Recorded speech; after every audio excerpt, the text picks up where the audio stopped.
হাজব্যান্ডের হাতের সাতকরা দিয়ে গরুর মাংস নিয়ে আজকে চলে আসলাম। আজ অনেক দিন পর হাজব্যান্ড সাতকরা দিয়ে গরুর মাংস রান্না করলেন। এটাই তো আমাদের সবারই স্বপ্ন থাকে, ড্রিম থাকে যে হাজব্যান্ড কখন রান্না করে আমাদেরকে খাওয়াবে। আমরা তো প্রতিদিনই রান্না করি, মাঝে মধ্যে কেউ যদি আমাদের জন্য একটু রান্না করে, এটাই আমাদের অনেক পাওয়া, অনেক খুশির। এটাই তো আজকে হাজব্যান্ড রান্না করবে গরুর মাংস দিয়ে সাতকরা। তো আসসালামু আলাইকুম, যে যেখান থেকে আমার এই ভিডিওটা দেখতেছেন সবাইকে অনেক অনেক ভালোবাসা। আশা করি সবাই ভালো আছেন, সুস্থ আছেন। আলহামদুলিল্লাহ আমরাও ভালো আছি। তো এই পর্যন্ত যারা একটা লাইক দেন নাই, প্লিজ একটা লাইক দিয়ে আমার সাথে থাকেন আর আমার হাজব্যান্ডের রান্নাটা এনজয় করেন। তো আজকে আমার হাজব্যান্ড গরুর মাংস দিয়ে সাতকরা রান্না করবেন। তো এইদিকে ভিডিওতে আপনারা দেখতেছেন উনি সব কিছু এই যে প্রিপারেশন করতেছেন।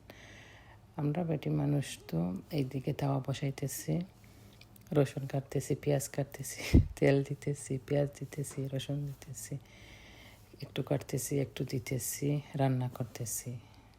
আমি জানি না অন্য ভাইয়েরা কীরকম রান্না করেন, কিন্তু আমার হাজব্যান্ড সব কিছু প্রথমে রেডি করবেন, করার পরে তাওয়াটা বসাবেন। তো এইদিকে উনি তাওয়া বসাইয়া লবণ দিয়ে দিচ্ছেন, এই যে গরম মশলা সবগুলো দিয়ে দিচ্ছেন, আর এই যে রসুনটাও দিয়ে দিচ্ছেন, আর উনি মাংস রেডি করতেছেন। এর ফাঁকে আমাকে বলতেছেন একটু যেগুলো গ্রাইন্ড করা ছিল রসুন আদা, এগুলো একটু আমি দিয়ে দিতে। তো আমাকে উনি বলে বলে দিতেছেন কতটুকু দিব। উনি যখন রান্না করবে আপনি আপনি মানে আমি কিছু বলতে পারবো না।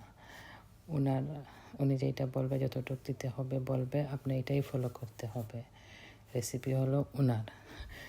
তো আমার কোনো অসুবিধা নাই। আমি সাধারণত আমি জানি না সব আপুরা কীরকম। আমি যদি আমার হাজব্যান্ড রান্না করেন আমি অনেক খুশি হই, ভালো হোক খারাপ হোক যাই হোক আমি খুশি হয়ে যাই, আমার ভালো লাগে। আমরা এক হাতে খেতে খেতে তো আমরা এক রান্না করে আমরা খাই। মাঝে মধ্যে মনে হয় অন্য কেউ যদি আমাদের জন্য রান্না করে তো অনেক ভালো হবে, খেতে খেতে ভালো লাগে এটা। তো এইদিকে আস্তে আস্তে আমরা সব পেঁয়াজ টিয়াজ এগুলো রেডি করতেছি, মশলাগুলো, আর হাজব্যান্ড ওইদিকে মাংসটা একটু রেডি করে নিতেছেন। এই যে এইদিকে এখন টমেটোটা দেওয়া হয়ে গেছে। তো আপনাদের সবাইকে অনেক অনেক ধন্যবাদ আমার পাশে থাকার জন্য, আমাকে সাপোর্ট করার জন্য। প্লিজ আপনারা সবাই এরকম আমাকে সাপোর্ট করে যাবেন, আমার পাশে থাকবেন। ইনশাল্লাহ আমিও আপনাদের সবার পাশে আছি। সবার কাছেই আজকের অনুরোধ থাকলো ভিডিওটা না টেনে ফুল ওয়াচ করবেন আর আমার ওয়াচ টাইমটা পূরণ করাতে সাহায্য করবেন। তো আজকে সবাই একটা লাইক দিবেন। হাজব্যান্ডের কাছে তো আমার মুখটা থাকতে হবে না, তোমার রান্নার রেসিপি দিয়ে আমার অনেক ভিডিওটাতে ভিউ হয়েছে, ওয়াচ টাইম আসছে, লাইকটা আসছে। তো হাজব্যান্ডও খুশি হয়তো সামনের দিকে আরও ভিডিও করতে আমাকে সাহায্য করবেন। তো দেখছেন আপনারা মশলাটা একটু বোনা হয়ে গেছে, আর এই যে মাংস দিয়ে দিয়েছি।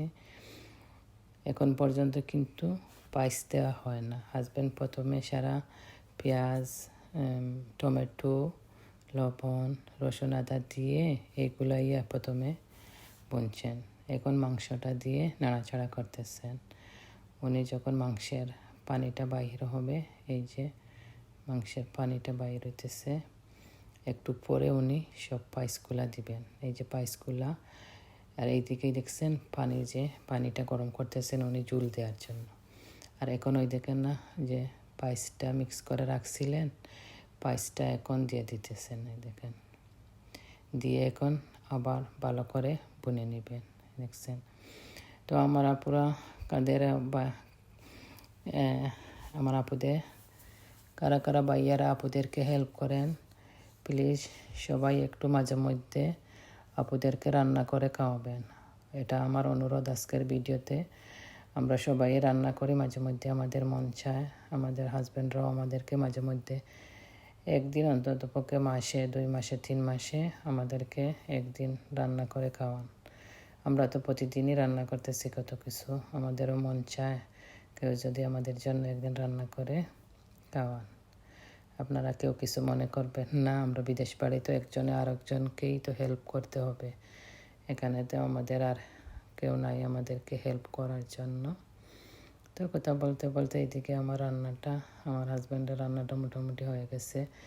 এই যে এখন ঝোল দিয়ে দিলাম, এখন হাজব্যান্ড চলে গেছেন গোসল করতে, আমাকে বলে গেছেন শুধু আমি এই যে ধনিয়া পাতাটা দিয়ে জালটা যেন চুলাটা যেন বন্ধ করে রেখে দিই। তো আজকে আমার হাজব্যান্ডের রান্নাটা কেমন হলো প্লিজ সবাই কমেন্টস করতে ভুলবেন না। আর কমেন্টস করবেন কাদের ভাইয়ারাও এরকম রান্না করে খাওয়ান, প্লিজ হাজব্যান্ডরা এরকম রান্না করে খাওয়ান, কমেন্টস করবেন। আর কাদের মাঝে মধ্যে এরকম রান্না খেতে পছন্দ করেন হাজব্যান্ডের হাতের। তো এইদিকে একটু জিরার গুঁড়া দিয়ে দিলাম আর ঝোল দিয়ে দিলাম। তো আজকে বলছি হাজব্যান্ডকে একটু ঝোল রাখবো, একটু ঝোল রাখবো, তো রাত্রে রুটি বা পরোটা দিয়ে খেলে একটু ঝোল থাকবে। তো এইদিকে আমার ওই দেখেন আস্তে আস্তে হয়ে গেছে। এখন আমি ধনিয়া পাতা দিয়ে চুলাটা বন্ধ করে রেখে দেব। তো অনেক আপু ভাইয়ারা বলতে পারেন যে আবার ধনিয়া পাতা মাংসতে, আমরা সব কিছুতেই ধনিয়া পাতা দিয়ে খাই, মাংস হোক আর মাছই হোক। তো সবাই রেডি আমার ফাইনাল লুক দেখার জন্য মাংসের? দেখতে চান সবাই কীরকম হয়েছে? মাশাআল্লাহ, সবাই কিন্তু মাশাআল্লাহ বলবেন। ওয়াও, দেখেন কি সুন্দর কালার হয়েছে, খেতেও অনেক ভালো হয়েছে মাশাআল্লাহ। আলহামদুলিল্লাহ ফর এভরিথিং।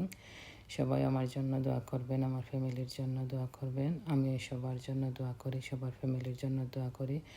আমরা সবাই যেন সবার ফ্যামিলিতে আমরা সুখী থাকি, ভালো থাকি, এটাই আমাদের সবারই চাওয়া। সবার ফ্যামিলি এটা চায়, সবারই মেয়ে ভালো থাকুক, বোন ভালো থাকুক, সবাই স্বামীর করে।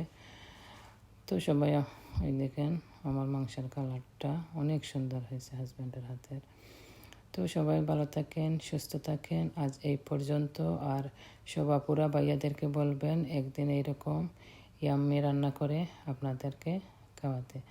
তো প্লিজ যারা লাইক দেন একটা লাইক দিয়ে ফুল ওয়াচ করে আমার ভিডিওটা দেখবেন। আজ এই পর্যন্ত।